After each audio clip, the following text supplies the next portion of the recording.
Hi guys, welcome to the vlog. Once again, laging ipapaalala sa atin nating Diyos Ama, maging faithful po tayo para sa Kanya. Ganito po kasi yan. Kasi kapag minsan kasi dala ng social media, nalilibang ang tao eh.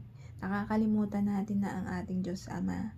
Nakakalimutan natin magdasal araw-araw. Araw-araw tayong magdasal. 2 beses, 3 beses, o 5 beses, kung saan kayo masaya. Choice nyo po kung ilang beses kayo magdasal sa isang araw. Ako, choice ko po 2 beses. Sa umaga, pagkagising ko at bago ako matulog. Bago po ako magdarasal, nagugas po ako ng paa at kamay at naghihilamos po ako. Kasi nagdarasal tayo sa ating Diyos Amang nasa langit.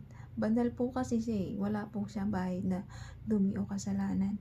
Kaya bago po tayo magdadasal, magugas po tayo ng ating kamay, mukha at paa. Kasi po yun po ang sabi natin Diyos Ama. Nasa Bible po yan eh. Pero ngayon hindi na po yan sinusunod ng mga Kristiyano.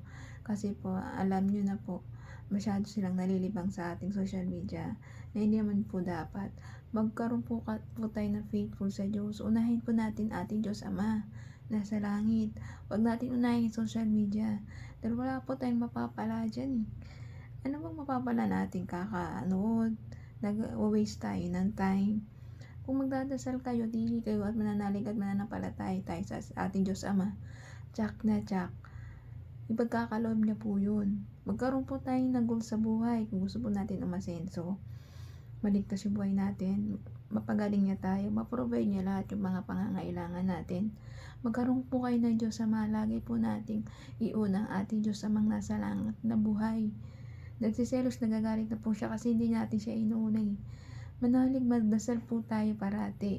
Napatatagin niya po ang ating pananampalataya sa Kanya. Huwag po tayong bumitaw sa Kanya.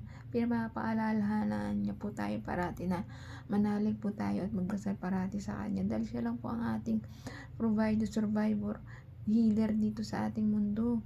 Huwag po natin nakalimutan natin Diyos. Lalong-lalo na kay mga kabataan na nalilibang dyan sa mga ML na yan, na nag-uubos lang ng oras nyo. Pero kung kayo gumagawa, kahit kumikilos kayo at nag-iisip kayo ng tama para sa mga isip nyo, sarili nyo, sa kinabukasan nyo, sa ikabubuhay nyo, pwede maglibang, pero wag masyado nyong ubusin ang oras dyan sa paglalaro nyo. Magdasal naman po kayo, bigyan nyo po ng oras ang ating Diyos Ama. Dahil ang mga yan, pag nawala yan at kinuha ng ating Diyos Ama, saan kayo? Parati kayong magdasal, patatagin yung pananalig nyo sa ating Diyos Ama. Maging faithful po tayo sa ating Diyos Ama kahit anong sobrang busy natin. Bigyan po natin siya at paglaanan natin ng oras. Maging madasalin po tayo sa oras ng pagdarasal, oras ng pagtulog, pagkain, at paggising. Yan po. Manalig, manampalataya po tayo sa ating Diyos Ama. Bigyan po natin ng oras sa ating Diyos Ama.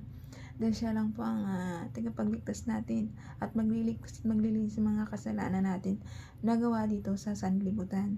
Kaya ikaw, maging mabuting tao ka na, maging faithful ka na sa ating Diyos Amang buhay na nasa langit. Okay? Manalig, manampalataya at patatagin niya pananalig mo sa Kanya. Okay? Hanggang dito na ka-advise. Ingat po tayong lahat and God bless.